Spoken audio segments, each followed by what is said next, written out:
अगर तो आप आइसक्रीम की घर पर आसान सी रेसिपी ढूँढ रहे हैं इंटरनेट पर तो आपको मिल चुकी है वो रेसिपी। क्योंकि इतनी आसान रेसिपी होगी कि एकदम मुँह में घुल जाएगी। बाज़ार से भी कई गुना बेहतर ये रेसिपी सिर्फ़ और सिर्फ़ दूध और 2 चीज़ों से बनेगी। ज़्यादा खर्चा भी करना नहीं पड़ेगा। तो बिस्मिल्लाहिर्रहमानिर्रहीम, क्योंकि इस महँगाई के दौर में अगर आपको आसानी से अच्छी चीज़ बनी हुई मिल जाए, वो भी बाज़ार से बेहतर, तो क्या बात है।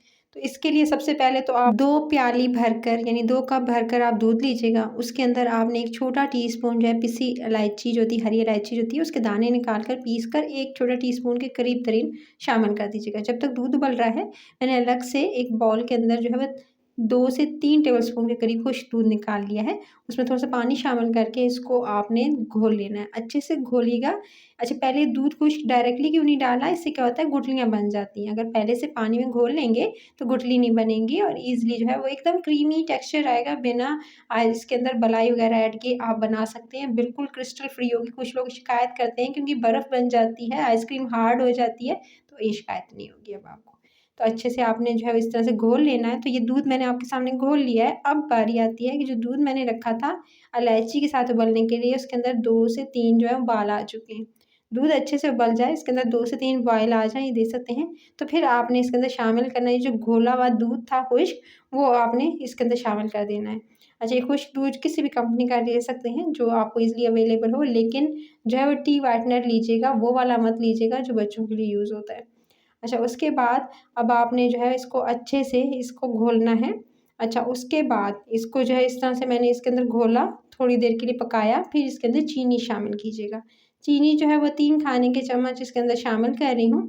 तो आपने इस तरह से इसके अंदर 3 खाने के टेबलस्पून जो होते हैं नॉर्मल, वो आपने इसके अंदर शामिल कर देने हैं। अब चीनी को जब तक घुल नहीं जाती आपने इंतज़ार करना है।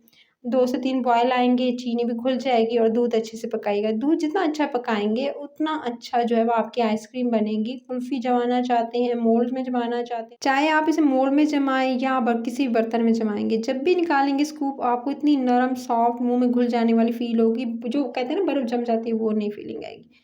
फिर आपने जब अच्छे से पका लिया दूध को, तब आपने इसके अंदर शामिल करने हैं पिस्ते और बादाम, जितने नट्स शामिल करना चाहते हैं, जो-जो पसंद है, वो इसके अंदर शामिल कर दीजिए। जब तक दूध के अंदर नट्स पक रहे हैं, आपने एक अलग से बाउल के अंदर 2 टेबलस्पून कॉर्नफ्लोर के निकालने हैं।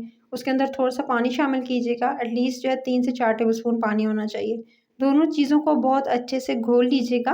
इस तरह से आपने घोल लेना है ताकि इसके अंदर गुठली वगैरह ना रहे। कॉर्नफ्लोर से आपका बैटर एकदम जब पतला था, वो गाढ़ा होना स्टार्ट हो जाएगा, तो इसलिए कॉर्नफ्लोर लाज़मी इस्तेमाल कीजिएगा। अगर कॉर्नफ्लोर नहीं है, अरारोट का ही आटा होता है, अगर वो नहीं है तो फिर इसकी अल्टरनेटिव जो है वो आप यूज़ कर सकते हैं ब्रेड। तो आपने जो है इस तरह से इसको घोल के इसके अंदर शामिल कर देना है। शामिल करके फिर आपने जो है वो इसको अच्छे से पकाना है।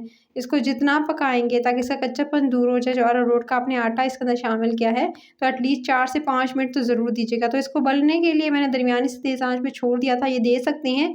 अच्छे से पकाऊँगी जब तक कि आपका मिक्सचर गाढ़ा नहीं हो जाता। अच्छे से पकाना है आपने 4 से 5 मिनट अच्छे से पकाने के बाद, ताकि जो है वो इसका कच्चापन भी दूर हो और आपकी जो आइसक्रीम है, वो बिल्कुल एकदम जो सख्त हो जाती है, वो भी नहीं होगी। जब आपका मिक्सचर अच्छे से गाढ़ा हो जाए, कुछ इस तरह की कंसिस्टेंसी इसकी हो जाए, गाढ़ापन इसके अंदर आ जाए, ये दे सकते हैं। तो बस इसी स्टेज पर इसको आप जो है चूल्हे से उतार लीजिएगा और चूल्हे से उतार लेने के बाद इसको ठंडा कीजिएगा रूम टेम्परेचर पर। ये मिक्सचर और गाढ़ा हो जाएगा, उसके बाद आप किसी भी मोल्ड में निकाल लीजिएगा।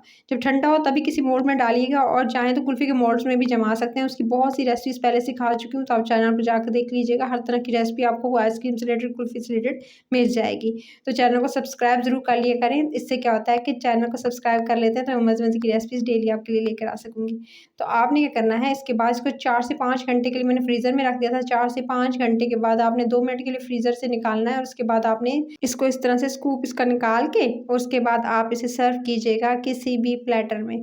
तो मज़ेदार सी ये दे सकते हैं कुल्फ़ी एकदम मुँह में घुल जाने वाली रेडी है। ऊपर से पिस्ते और बादाम डालना मत भूलिएगा। इतनी शदीद गर्मी पड़ रही है, इस शदीद गर्मी में बाहर निकलने का बिल्कुल दिल नहीं करता, और इतनी आसान रेसिपी ठंडी-ठंडी आइसक्रीम की अगर घर पे मिल जाए तो बाज़ार जाने की ज़रूरत ही पेश नहीं आएगी, और आप घर पे घर वालों को बना के दे सकते हैं।